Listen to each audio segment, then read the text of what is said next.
Hello and welcome to Sciencenow, my new science channel where we go over topics about space and science.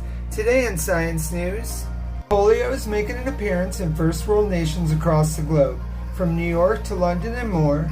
Is polio here to stay? Is an outbreak likely? Well, New York State declares a state of emergency, but should we be worried? And how did we get here? First, where did it come from? To the best of our knowledge, a child from Afghanistan or Pakistan was given an oral polio vaccine, which contains a weakened version of the virus, early in December 2021.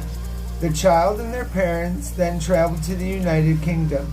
Due to its virus being excreted through, his stool, they then transmitted the virus to unvaccinated Orthodox Jewish community, probably through the children, since older generations are generally vaccinated against polio. Here the weakened virus mutated as it was being transmitted person to person. It then infected other Orthodox Jews in Israel and a small community in New York. So why did these countries use a live virus to vaccinate instead of using an inactive virus like the US and UK vaccinations? First, cost as usual. Making an injectable inactive virus is prohibitively expensive versus the much more easy to produce active virus. Secondly, the oral vaccination is easier to administer and keep sanitary. BDPV, or vaccine-derived polioviruses, have been seen before, though these mutations are generally benign, but is the risk we take with oral polioviruses. The outbreak, which is still ongoing, highlights the weakness unvaccinated people are under. So what do we do about it?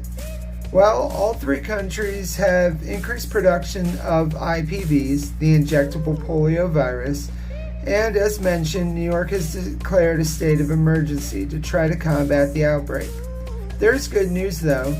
Most polio experts stress an outbreak of paralytic polio is highly unlikely in these richer developed countries due to the better sanitation and higher vaccination rates. Mark Pulaski, a polio virologist who used to work for the CDC, thinks the same is true for New York.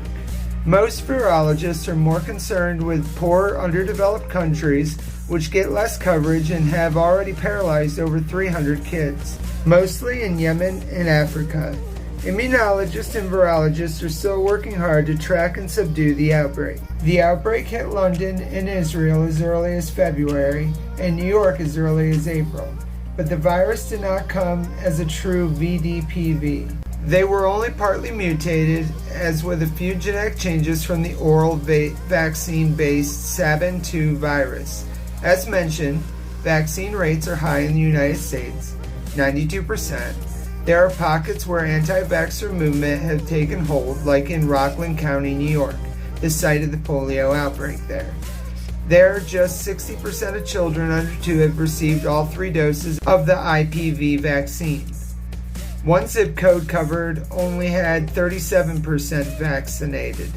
Rockland County also had a measles outbreak back in 2019. It almost cost the U.S. its measles-free status.